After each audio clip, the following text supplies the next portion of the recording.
we chose convenience over budget. But your stuff doesn't need to be what ties you to the United States. When you're planning this move and you're selling all your stuff and you're packing and you're trying to find a new apartment, there's a million things that are going on. And honestly, the last thing you want to do is worry about yourself. Hello, friends. Welcome to what we're going to call Apero Answers. Apero Answers.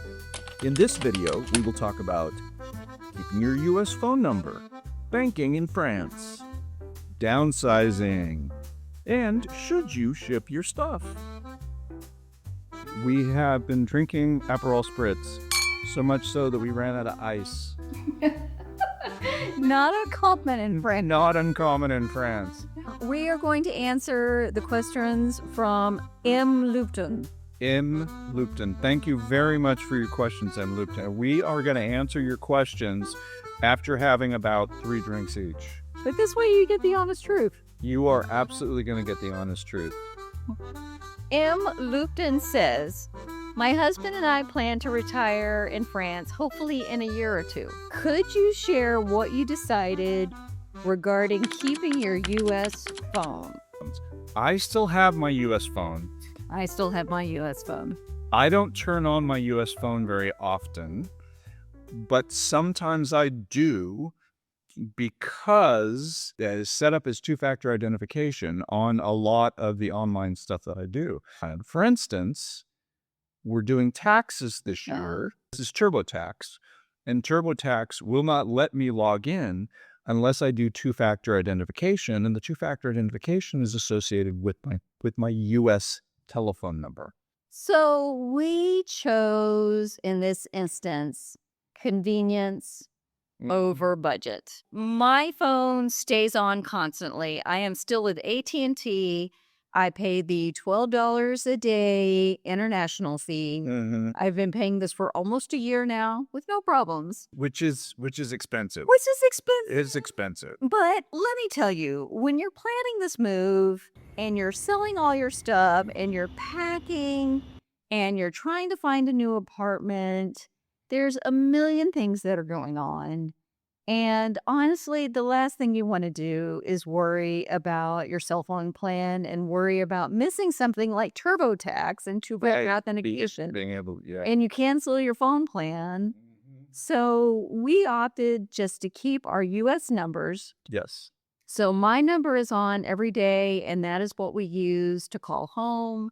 You call your parents, I call my parents.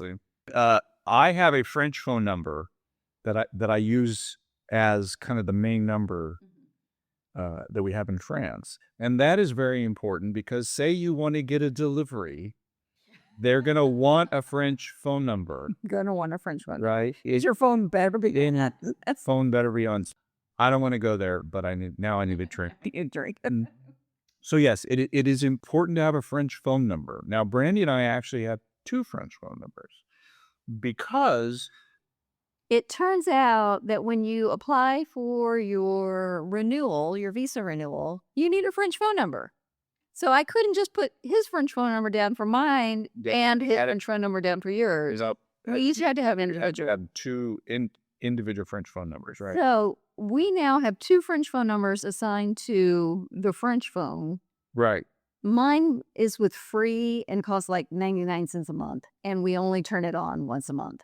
Right. And we only turn it on just to check and make certain that the French government hasn't tried to contact us, right? Yeah. But for the most part, I use my American phone with AT&T. At some point, we may get around to changing that.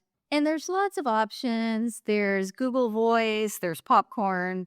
But honestly, we haven't taken the time to figure those out yet. When you first move, you might want to just hold on to it for convenience, assuming it fits in your budget. Yeah.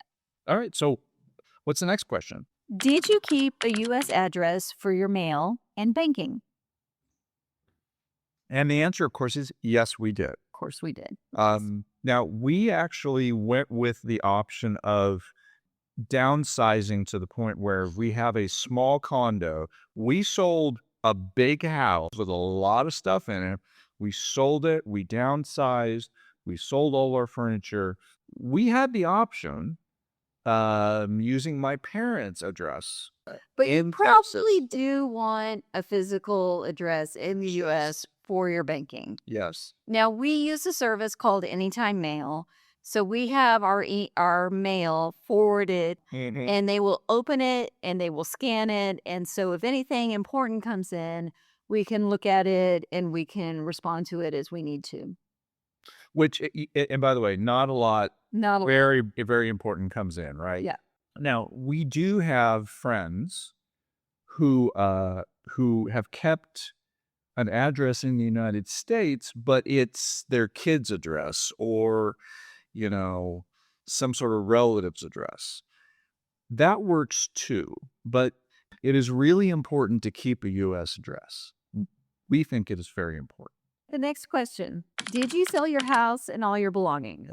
And Brandon, the answer is Oh my God, yes. It felt like it. We may have not have sold everything, almost everything. but it was almost everything. So I have stuff tucked away in my sister's closets, in my mom's closets, and we have a couple of things squirreled away in our small, tiny little condo in the US. But for the most part, we took a 3,600 square foot house. Oh my God, I didn't want to talk about it. And downsized into just a postage stamp. Yeah. And it was traumatic. It took a year, at least a year. It took us so much time, and in the end, it almost felt like we were dumping stuff. Oh, it was really hard. It was emotional. So we feel you. If you were going through that process, oh my God, it is hard. Absolutely. Stick with it. You're going to come out the other end. It's going to be very freeing. But wow, it's tough when you're going through it. That's a good word. It is freeing. And if you're moving to France, you're going to need to let go of some of that, some of those ties that you have in the United States. Some of them are important to keep contact with, right? I mean, you still are going to have family there, but your stuff doesn't need to be what ties you to the United States. The next question is, did you open a Wise or Revolut account to transfer your money from the US and access in France? And the question is, yes, we have a Revolut account. That's how we pay our rent. That's how we pay a lot of the other bills that we have. So we like Revolut over Wise because Revolut gives you a French IBAN number. Yes. Wise will give you a Belgium IBAN number. Now, it's not supposed to make a difference. It does. The EU is supposed to accept all banking numbers equally, but we think it makes a difference that we have a French IBAN over a Belgian IBAN, so we chose to go with Revolut. We've been here almost a year, and our Revolut account has worked perfectly fine. Perfectly. We haven't had any issues. No issues. However, we are going through our visa renewal, and it's a little bit tricky on if we need a French bank account for the visa renewal, right, or if we don't. So we will report back to you. Because we have some friends who are going through the renewal process. They're about a month ahead of us, and they feel like they need a French bank account, and they're in the process of opening one right now to prove to the French government they have enough funds to stay here for another year. We're hoping the paperwork we showed them from our U.S. account will suffice. Right. But if for some reason it doesn't, we'll report back.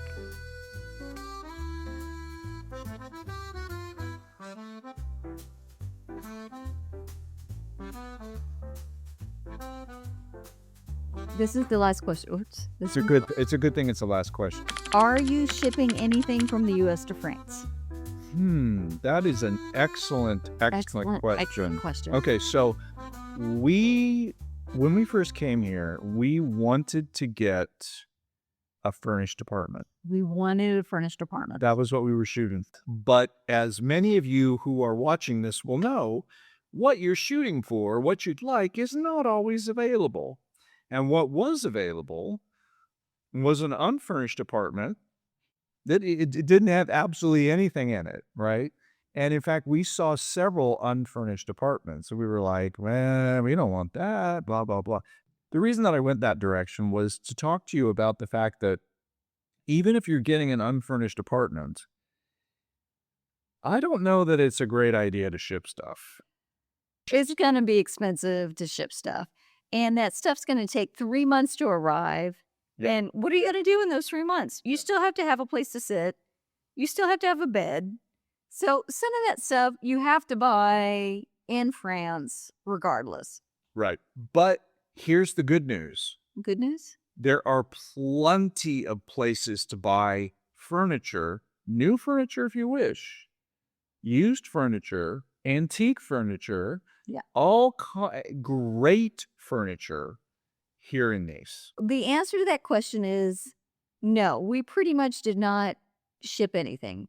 We started from scratch Absolutely from scratch. in an unfurnished apartment, which was really difficult because we had just sold everything we owned. And then all of a sudden we're buying everything new. Yes. It was Which was not what we had planned to do. not what we had planned to do. Right. We wanted to come into a furnished apartment. Right. So we completely understand this question. And it's taken us a while, but I think we've finally gotten to the point where we have most of the furniture Yeah. that we have. Yeah. I would suggest that you not think about shipping too much stuff, but also be patient about how long it might take to fill up an unfurnished apartment.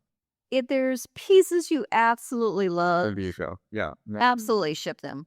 Rugs, art, Mm-hmm. a piece that's been in your family for a long time. Bring those. Absolutely. It'll make your place feel like home sooner. Like Todd said, it's taken a long time, almost a year, to kind of get this place to feel kind of homey and not feel like we're just camping out. But the things we bought really fit our new lifestyle. And the stuff we had in the US fit that lifestyle. Yes. And the stuff we have here fits this lifestyle. Life is different here. Styles are different here. If you're going to move to France, you're moving across the world and you're supposed to be moving to have a different life. Yeah. So have a different life. And there are frustrations involved with buying furniture and getting it delivered and oh my goodness. But bring your favorite art. Don't leave behind your favorite art. Yeah. I wish I would have brought more art. Okay, so here's a question. Other than art, is there anything else that we left in the United States or even that we sold that you wish we wouldn't have sold or left and brought it here? No. Though there were pieces I absolutely loved, Right. but they wouldn't have worked here in this apartment, in this space. And so I am at peace that the pieces that I loved are now with somebody else who is going to love them. And we have a beautiful apartment that I am very happy with. We did bring some suitcases full of silverware, linens, towels, so it's not like we didn't bring anything. We didn't ship anything that we couldn't actually put in a suitcase or a large blue duffel bag. And blue duffel bags are excellent, you guys. Blue duffel bags are great. Blue duffel bags are great. Yes. We'll have a link for them in a minute. So. And we decided to do that. When Brandy, do you think that was a good idea? It was tough. It was emotionally draining. Yeah. But ultimately, I'm really glad about the decision we made. There are some things that we left in the States that, were very meaningful to me. But it has been great starting from scratch here. And I've enjoyed the process, even though it's taken a long time. Yes. And I've needed some help. It has taken a long But again, this is a new life. Mm-hmm. And don't bring your old life with you. Mm-hmm. So that is Apero Answers, my friends. Two Drunk Americans is Answering your question. answering your questions. We hope that's been helpful, and we really appreciate all of the questions that we get and all the comments that we get. We promise we won't answer all these things drunk, but maybe this has been helpful and honest. Maybe we've said things that we wouldn't have said otherwise. We have enjoyed the experience. Merci à vous. A bientôt. A bientôt.